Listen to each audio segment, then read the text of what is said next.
Hari ini ramai manusia obses dengan ketenangan, kebahagiaan, kegembiraan, dan mereka melakukan macam-macam perkara untuk mendapatkannya. Tetapi perasaan-perasaan itu bukan matlamat. Malah kalau kita menjadikan kebahagiaan, kegembiraan itu sebagai objektif kehidupan, ia mudah menyebabkan kita terjebak ke jalan-jalan yang salah, kerana perasaan ini mudah untuk membutakan pertimbangan kita dalam kehidupan. Tapi kita harus melihat kebahagiaan, ketenangan, kegembiraan tu sebagai byproduct, sesuatu yang lahir di sisi ketika mana kita buat apa yang sepatutnya kita buat.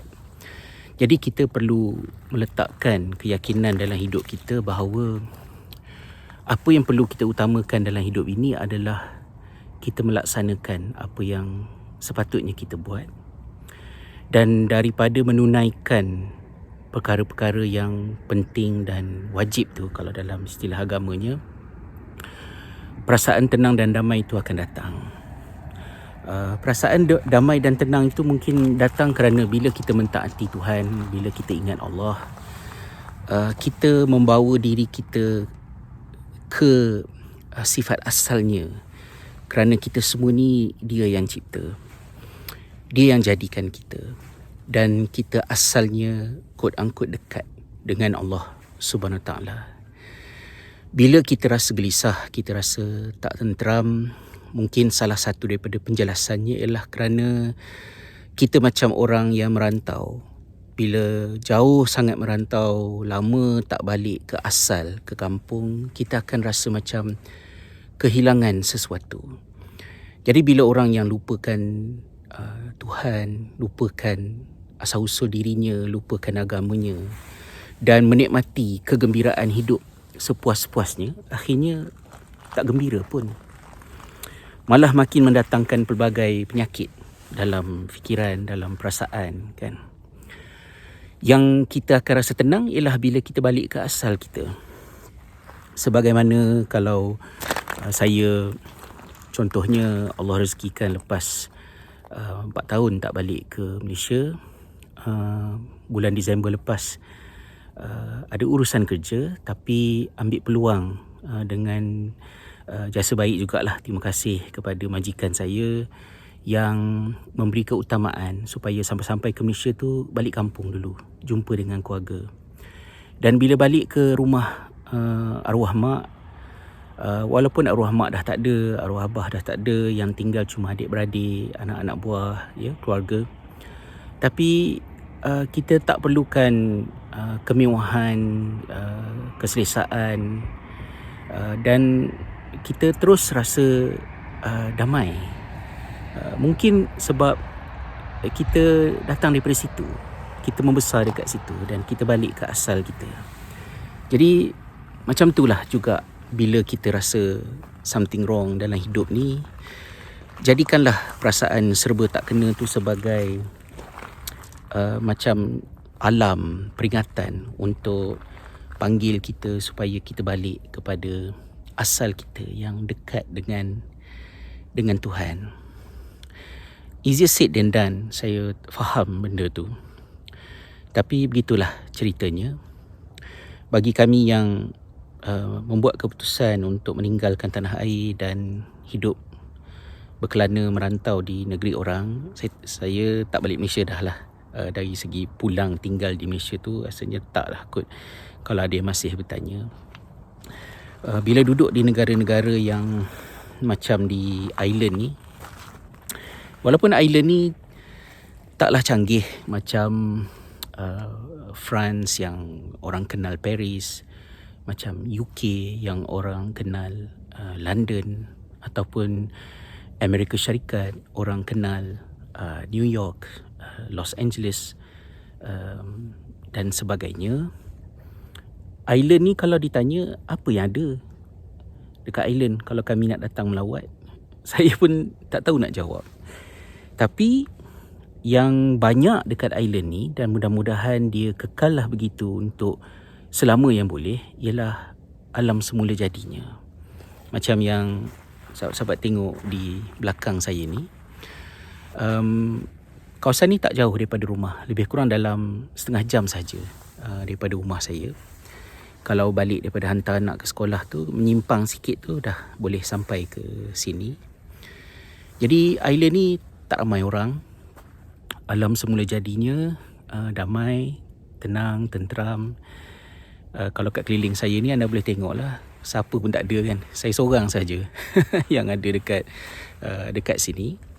Jadi kalau kata dalam usaha nak mencari ketenangan, kedamaian tu, kita dapat sedikit manfaat lah daripada mendampingi alam semula jadi. Sebab alam ni bukan manusia yang buat. Macam jambatan tu, itu Tuhan buat manusia, manusia buat jambatan tu. Tapi kalau gunung ganang dekat belakang tu, itu semua Allah SWT yang buat. Dan bila kita dekat dengan pokok, dekat dengan gunung ganang ni, kita dekat dengan sesuatu yang Allah beri secara langsung kepada kita. Saya tak sebut tentang tasik ni, tentang air ni, kerana dia mungkin sedikit unik, kerana tasik yang anda lihat ni adalah tasik buatan. Dia bukan originally tasik lah. Dia asalnya sebuah sungai yang kecil saja.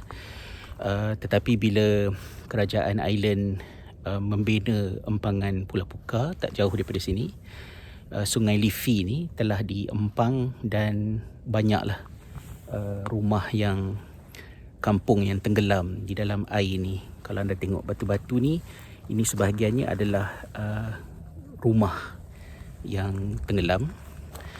Tapi dah lama lah, so dia dah jadi macam agak semula jadi juga.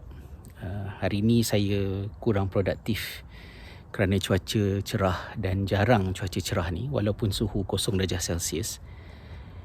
Saya ambil peluang untuk sihatkan fikiran dan perasaan dengan memandu ke kawasan ini, dan lepas dah duduk sekejap, menenangkan hati dan jiwa, tak nak serabut kepala fikir macam-macam cabaran, masalah dalam hidup ni, saya buatlah sedikit recording ni untuk saya kongsikan dengan kawan-kawan. Jadi gitulah, pesannya ialah dalam kehidupan kita ni, bila mana yang hilang itu adalah kebahagiaan, kedamaian, ketenangan, kita perlu berhati-hati agar janganlah kedamaian, kegembiraan dan kebahagiaan itu yang dijadikan sebagai matlamat akhir kita, kerana itu boleh menyebabkan kita beragama dengan perasaan. Jadi bila ada benda-benda yang salah dari segi syariat pun, kita terima dengan alasan ia memberikan kebahagiaan dan menjadi solusi kepada krisis hidup kita. Tapi kita kena beringat bahawa tidak ada kebahagiaan, ketenangan yang hakiki dalam perkara-perkara yang salah. Jadi kita cuba self-talk diri kita, bagi tahu bahawa kedamaian, kebahagiaan, ketenangan tu adalah by-product. Maknanya dia adalah sesuatu yang akan datang kemudian, seiringan bila kita buat apa yang sepatutnya kita buat. Kita buat apa yang kita perlu buat, iaitu benda-benda yang Tuhan suruh buat, yang perintahkan kita buat, kita laksanakan dengan sebaik mungkin. Manakala benda-benda yang dilarang tu, kita jauhkanlah diri daripadanya. Itulah sebut sedikit. Tak tahulah tazkirah ke apa ke, saya pun dah lama tak buat video dekat YouTube ni. Dan saya nak sambung perjalanan untuk balik ke rumah. Dan saya doakan semoga rakan-rakan yang mengikuti perkongsian saya ni, baik dekat YouTube ataupun secara audio dekat podcast, dirahmati Tuhan dan berada dalam keadaan yang baik seisi keluarga, insya-Allah. So thank you so much. Terima kasih sekali lagi atas kesudian mengikuti perkongsian saya ini. Jangan lupa untuk tinggalkan komen, like sikit, subscribe kalau boleh. Perkara-perkara tu membantulah kepada channel ni untuk berkembang dan meluaskan lagi pencapaiannya, insya-Allah. Jumpa lagi. Assalamualaikum warahmatullahi wabarakatuh.